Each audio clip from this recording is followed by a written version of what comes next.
छान छान, खूप छान. आज मी एका आईची तुम्हाला स्टोरी सांगणार आहे.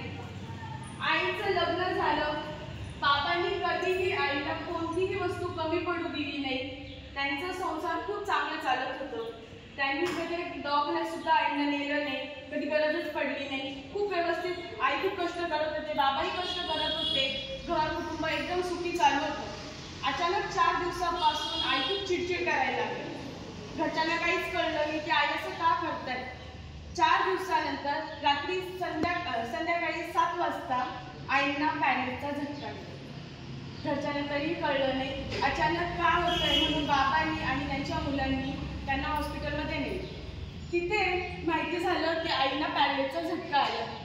तिथे जागेवरती बाबांना 1 लाख रुपये डॉक्टरांनी मागितले आणि पूर्ण इलाज झाल्यानंतर 3.25 लाख रुपये मागितले. घरी आल्यानंतर आईंची मानसिक परिस्थिती नीट नव्हती, त्यांची मेंटॅलिटी बरोबर नव्हती आणि आईचा हातही वरती होत नव्हता. डॉक्टर परिपूर्ण त्यांचा काही इलाज झालेला नव्हता. त्यानंतर बाबांना थेरपीबद्दल माहिती झालं. बाबांनी कोणीतरी त्यांना सांगितलं की अशी थेरपी सायकलमध्ये चालू झाली, म्हणून बाबांनी आईंना घेऊन आले.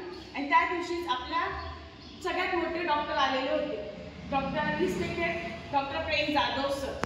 त्यांनी माहिती दिली. ते माहिती ऐकल्यानंतर बाबांना खूप प्रसन्न झाले बाबा आणि त्यांना खात्री झाली की आई बरी होणार, ते इथेच बरी होणार.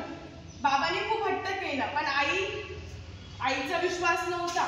आई बोलली मला काही करायची नाही थेरपी, मी काही करणार नाही.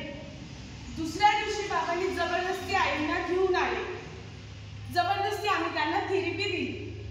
आता आईंचा 5वा दिवस आहे आणि आईंचा हात मागे जातोय, वरती होते आणि आई चिडचिडी करत नाही. पहिले आई कोणत्याही फंक्शनमध्ये कोणत्याही कार्यक्रमात जात नव्हते आणि आज आई कार्यक्रमात गेले, तिथे कोणतीही चिडचिड केली नाही. आई 5व्या दिवशी त्यांना 70% फरक पडला आणि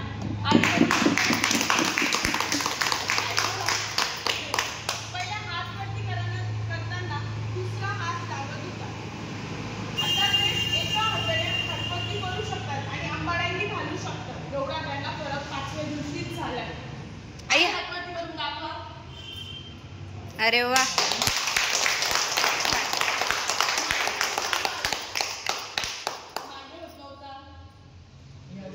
अरे वा वा, खूप छान. शांत बसत नव्हते, खूप चिडचिड करत होते. तीही त्यांना मेंटॅलिटी त्यांची आता व्यवस्थित झाली आहे. ती शांतता अल्फावज बायोवज त्यांना खूप जास्त फरक पडला आहे. आईंच्या हातावर सूज होती. आईची खूप सूज होती, ती सूज पण कमी झालेली आहे. चेहऱ्यावर पण, चेहऱ्यावरती पण. आणि आई स्वतः आता थेरपीसाठी बाबांना सांगतात की मला थेरपीला घेऊन चला. पहिले आई थेरपीला येत नव्हती कारण त्यांना विश्वास नव्हता त्या थेरपीबद्दल. आता त्यांना विश्वास आहे ना, आता थेरपीवरती होतंय ना, फरक पडतंय ना. बघा, बाबा म्हटले हॉस्पिटलमध्ये चल काल, ताई म्हटल्या नाही मला थेरपीलाच जायचंय.